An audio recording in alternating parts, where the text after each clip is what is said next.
शिवाजी महाराजांच्या जन्माला 395 वर्ष शिवजयंती आहे आणि या देशातल्या भूमीमध्ये जन्माला आलेला एक अशा प्रकारचा नरवीर की ज्याला 395 वर्ष पूर्ण झाल्यानंतर सुद्धा या देशातला नागरिक, या देशातले अनेक लोक आठवण ठेवतात आणि त्याच्यासाठी अक्षरशः वेड्या होतात.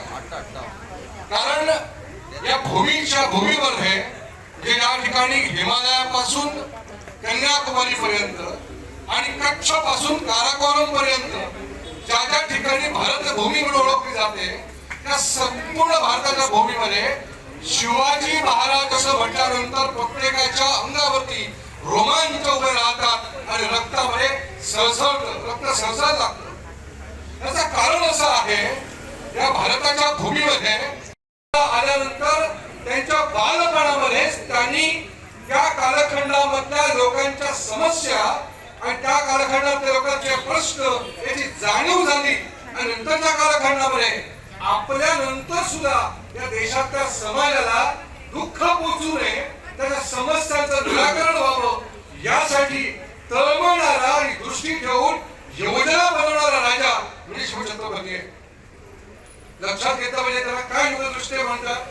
कारण एक उदाहरण आहे, म्हणजे साधारणपणानं 8व्या शतकामध्ये अरबस्तान म्हणजे आता आपण एका भारताची भूमी असा विचार करतो त्यावेळी ते भूमी फक्त एक ठराविक भागामध्ये बघतो, परंतु त्या तक्षशिला नावाच्या जो एक आपण विद्यापीठ जो होतं ज्या ठिकाणी आताचे अफगाणिस्तान आहे त्याला पूर्वी अफगाणिस्तान म्हणायचे, तिथपर्यंत भारताची भूमी विस्तारित होती.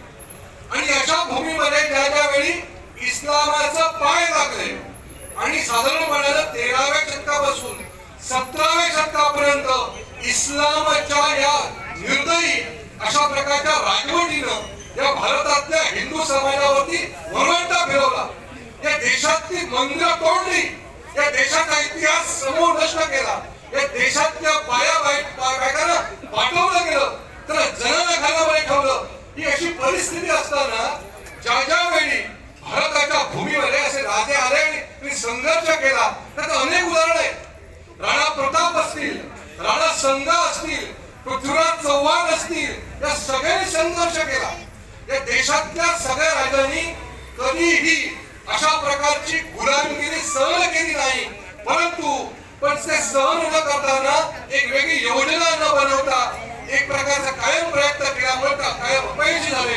आणि छत्रपती शिवाजी महाराज हे वेगळे काय होते त्याचं कारण असं, शिवाजी महाराज बुद्धिमत्ती होते, शिवाजी महाराज चाणाक्ष होते, शिवाजी महाराजांना शत्रूच्या पावलांची अंदाज यायचा म्हणून शिवाजी महाराज होते.